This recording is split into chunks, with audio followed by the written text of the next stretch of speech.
Olá, nação, tudo bem? Boa noite. Saudações rubro-negras. É um imenso prazer estar aqui com vocês novamente. E antes de mais nada, eu gostaria de pedir aqui, faça inscrição no canal, deixe seu like, acione o sininho de notificações, mandem mensagens e divulgue esse canal para o maior número de pessoas possível. Gente, hoje eu vou fazer uma live diferente aqui. Eu vou, eu vou utilizar uma espécie de dramaturgia. O que é dramaturgia? Dramaturgia é uma palavra que vem do grego e significa ação, ou seja, representar aquilo ou algo. Então, o que acontece? A gente tem visto nesses dias que a situação do Flamengo não está legal.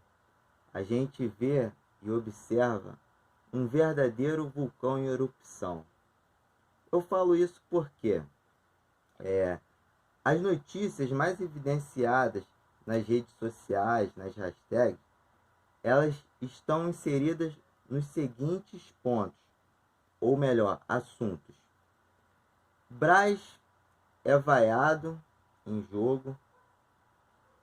Braz tem reunião com Paulo Souza e oposição do Flamengo quer mudar o estatuto de modo que venha fazer com que os torcedores off-Rio participem mais e num número maior através das decisões políticas de forma democrática.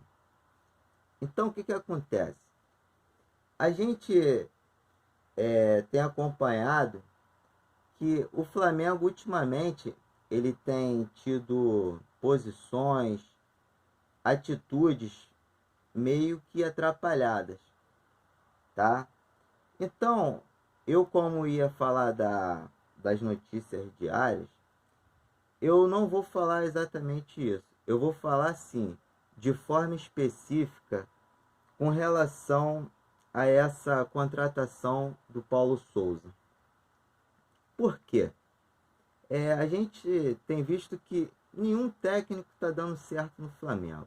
Alguma coisa está errada na diretoria. Isso aí é um fato. Mas quem sou eu para criticar, até porque eu não estou ali diretamente nos bastidores para poder identificar tal situação. Um dos pontos da hashtag mais evidenciada, no caso, é essa aqui, que significa a reunião do Braz com Paulo Souza. O que acontece? Quando o Flamengo ele demitiu o Renato Gaúcho, a diretoria precisava urgentemente trazer uma resposta para a imensa nação. E o que aconteceu? Havia uma iminência para contratar o Jorge Jesus. Ele até deu a explicação para o pessoal do Flamengo, enfim. Mas o que acontece? O Flamengo ele sai em busca de um técnico ou alguns técnicos e aparece com um coelho que saíra da cartola. Aí você vai entender o que eu quero explicar com isso. Tudo acontece da seguinte forma. Eu vou trazer aqui para vocês um fato real que ocorreu com uma pessoa que inclusive eu conheço, mas eu não vou citar aqui, até por uma questão ética, isso não é da minha índole, e que ela apareceu muito com a questão do Marco Braz, quando foi com o Spindle até Portugal procurar por um técnico. Vamos lá, vamos começar aqui a nossa história. Esse cidadão aí que eu citei, acontece o seguinte, ele conheceu uma pessoa na internet, se apaixonou papo vai, papo vem, e a pessoa também correspondendo e tal. E aí, certa vez, esse cidadão marcou para encontrar com essa pessoa, essa menina. E aí ele sai do estado. Aí quando chega ao estado da menina para encontrá-la, ele tem uma grande surpresa. Aí você vai ficar curioso para saber o que é, mas eu vou te contar aqui. Quando ele chega nesse local, ele não encontra a pessoa com quem ele estava falando. Ele encontra com outra. Aí você pergunta, o que aconteceu? Aconteceu o seguinte, essa menina que estava com ele, conversando, ela não quis mais ficar com esse cidadão. E sabe o que ela fez? Ela pegou, falou desse rapaz para uma amiga, e essa amiga viu a foto dele, gostou e recebeu aquela chuva de incentivos, e acabou que o cidadão, indo atrás de A, ficou com B. Aí eu trago para a situação aqui do Flamengo, quando ele foi lá para Portugal atrás de um técnico, ou seja, a mando do Landim, Braz e Spindle vai lá para Portugal. Aí eu fiz uma ilustração aqui, ó. O Landim como o presidente proprietário da SAF, da empresa, o Braz como o executivo e o Bruno Spindle como o técnico que tem notoriedade no saber das ciências matemáticas e lógicas, que ele precisa de fazer esse trabalho. E assim foram. Esses daqui, trazendo para a direção do Flamengo, de acordo com a ilustração, ou melhor, com o fato real que eu citei agora, eles foram a Portugal atrás do Jorge Jesus, Carlos Carvalhal, Rui Vitória e Paulo Fonseca. Aí, para surpresa, encontra Paulo Souza. Será que isso foi um acaso? Uma conveniência? Aí fica a dúvida, que para até hoje. Alguns falam que foi uma coisa, outros falam que foi outra. Eu peço que vocês deixem os comentários lá no setor onde faz o comentário do YouTube. Então, o que eu quero trazer para vocês, para que vocês possam entender a situação? Tudo bem, ele foi atrás de um, encontrou outro, assim como o rapaz foi atrás de uma e encontrou outra. Papo vai, papo vem, eles conversam, junta a fome com a vontade de comer, vocês já sabem, e aí eles resolvem fazer um casamento. Esse casamento, aí quando eu estava analisando a situação, falei, poxa, quando alguém se casa, com comunhão total de bens ou comunhão parcial de bens. Ou seja, a comunhão total de bens é quando você tem bens antes do casamento, assim como a pessoa que vai casar contigo. E quando vocês casam, aqueles bens antes do casamento, eles se agregam aos bens construídos durante o casamento. E ocorrendo um litígio, uma separação, todos esses bens vão ser divididos meio a meio. Independentemente de, antes do casamento, o cara tenha 10 milhões e a mulher R$1, e vice-versa. E aí, o que aconteceu?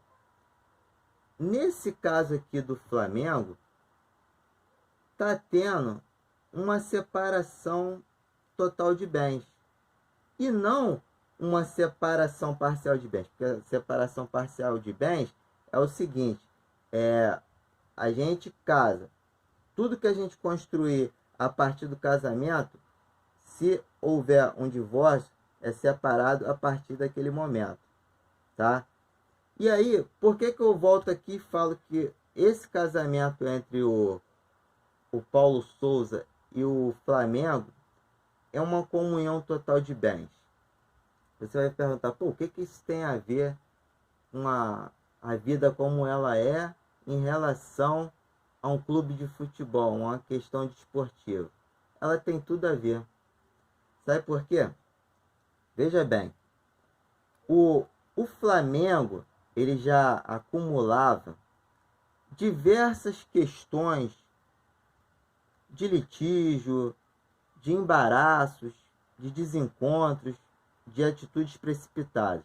Aí você fala, que atitudes são essas? Eu citei aqui, ó.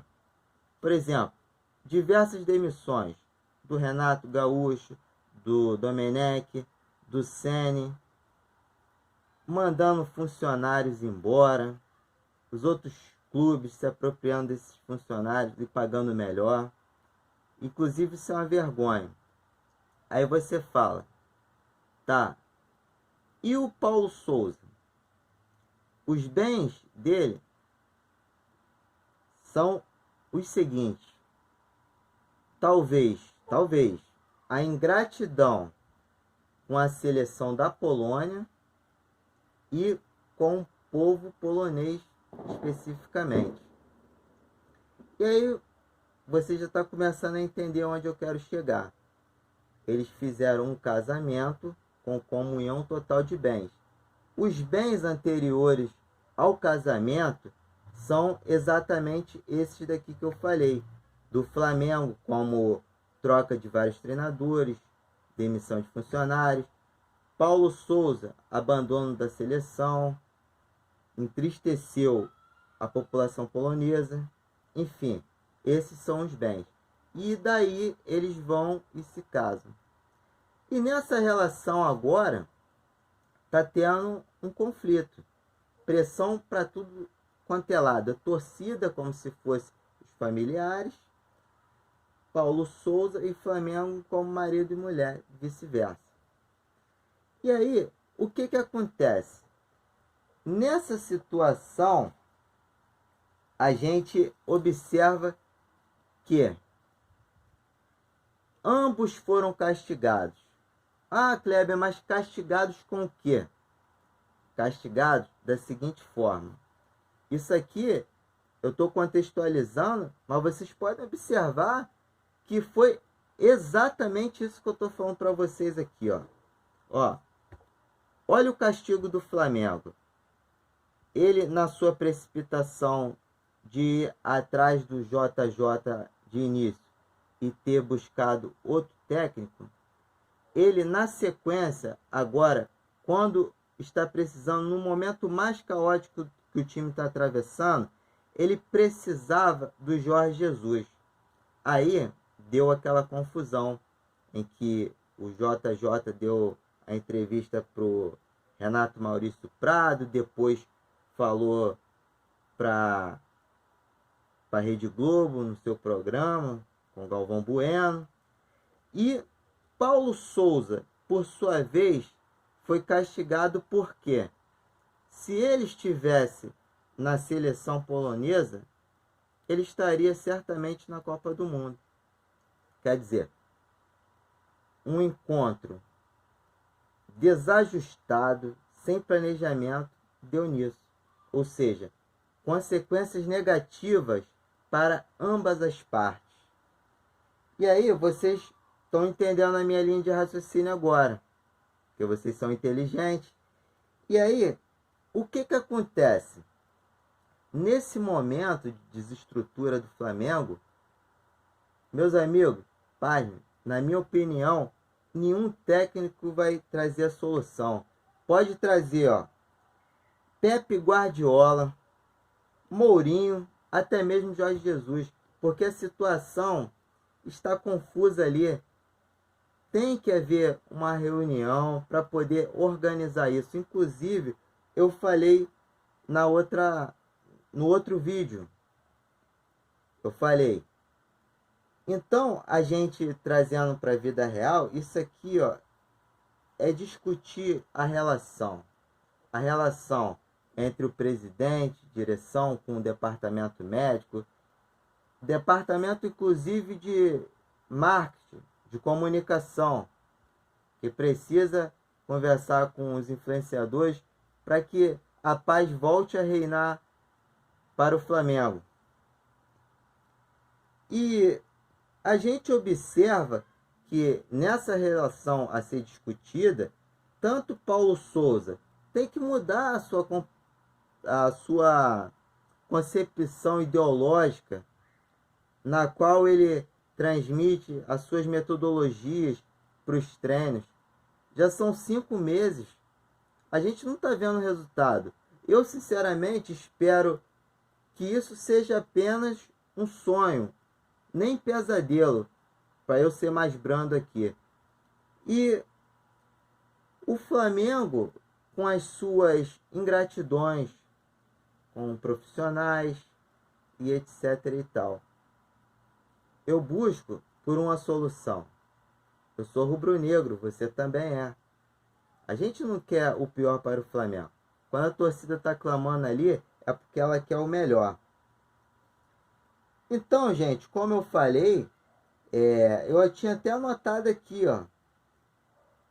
Funcionário indo embora, torcida revoltada, time caindo de produção. Vocês acham que a gente vai ter condições de suportar isso bem? Rapaz, tem gente que larga o emprego para seguir o Flamengo em viagens. Tem gente que até desiste do casamento para seguir o Flamengo. Acreditem se quiser. Então, eu observei também o seguinte: está se falando muito na contratação de um novo técnico. E esse novo técnico, acreditem se quiser, sabe qual é o nome mais falado? O Cuca. Aí, poxa, eu pensei na história do nosso saudoso Monteiro Lobato. Eu tinha feito uma analogia entre um relacionamento entre pessoas e a contratação de um profissional por um time de futebol. Aí aqui eu estou fazendo uma analogia da história da Cuca, do Sítio do Pica-Pau Amarelo, juntamente com o Companheiro Pesadelo. Vocês vão falar, pô, mas o que isso tem a ver com o Flamengo? Tem tudo a ver. Eu não sei, para os mais velhos aqui, os mais idosos, mais experientes, se assim eu posso dizer, essa história do Pica-Pau Amarelo, ela foi transmitida pela televisão na década de 80, permeou pelas outras décadas. Hoje a gente vê mais pelo YouTube e por esses canais que passam filmes, desenhos antigos. E o que acontece? O Cuca é a Cuca do Sítio do Pica-Pau Amarelo,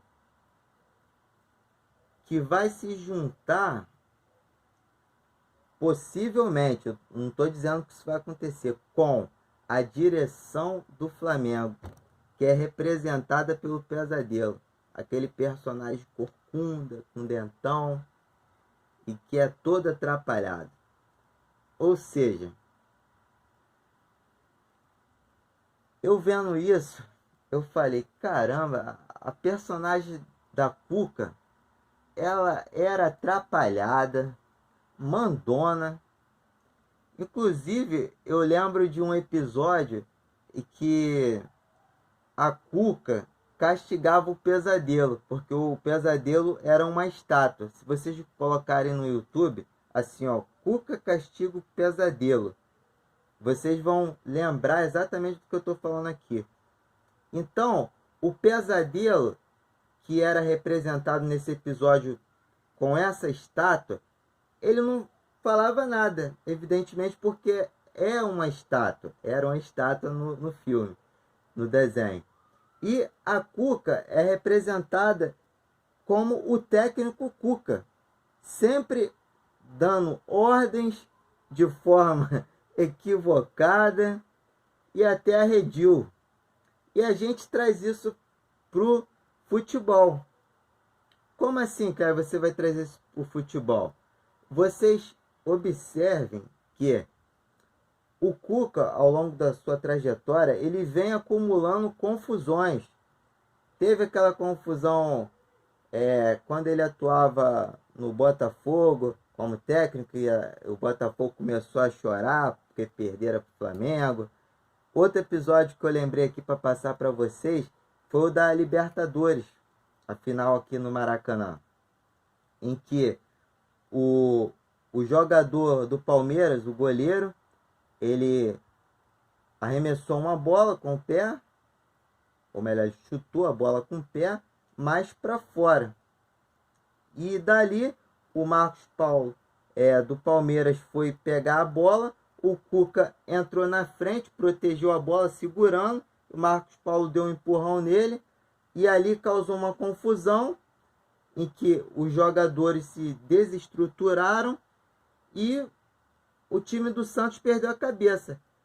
O arremesso lateral foi dado para outra equipe e ocorreu um contra-ataque fulminante, no qual o Santos fez o gol e foi campeão, ou melhor, o Palmeiras fez o gol e fora campeão naquela oportunidade. Então, trazendo isso para a realidade, a gente observa que é muito complicado, é muito delicado a gente achar que o Cuca, nesse momento, seja a melhor opção para o Flamengo. Eu não vejo o Cuca com perfil para poder atuar no Flamengo. Vocês viram o que aconteceu no episódio da Cuca com a estátua? A Cuca falava, bravejava. A Cuca é o Cuca. E a estátua é a direção do Flamengo, que nada faz, não se pronuncia, não anda. E a Cuca revoltada pegara a estátua de forma raivosa e sumiu com ela e jogou ela para lá. É o que pode acontecer entre o Cuca e a direção do Flamengo. Vai contratar ele? Uma suposição. Contrata o Cuca. O Cuca, ele vai ser chamado pelo pesadelo, que é a direção do Flamengo, a estátua. E aí o Cuca vai começar a trabalhar, não vai conseguir comandar os jogadores, a direção nada vai fazer para organizar isso, e o Cuca vai se irritar, ou melhor, o Cuca vai se irritar, vai embora ou vai sair levando o pesadelo e jogar ele num lugar ali distante e sumir. Essa é a ilustração que eu quero fazer aqui para vocês. Vocês vão entender bem, principalmente quando ver esse episódio da Cuca aí. Então, gente, é muito complicada a situação do Flamengo. Eu quero deixar aqui um pensamento do filósofo chinês Confúcio. Ele viveu 551 a.C. a 479 anos antes de Cristo. E ele falou o seguinte: a maior glória não é ficar de pé, mas levantar-se cada vez que cai. O Flamengo está caído. Ele precisa se levantar, tá? E não é demérito o presidente chegar até a torcida, se desculpar e vice-versa. Porque somos uma nação, precisamos voltar a ter alegria. A gente não pode ser humilhado como se estivéssemos numa guerra. Nós somos quase 47 milhões de torcedores. Maior, inclusive, que a população da Ucrânia. Ou a gente merece ficar sendo bombardeado? assim como aquele país está sendo. A gente tem que ter reação. Nós somos uma nação. E eu termino aqui pedindo que a direção se sensibilize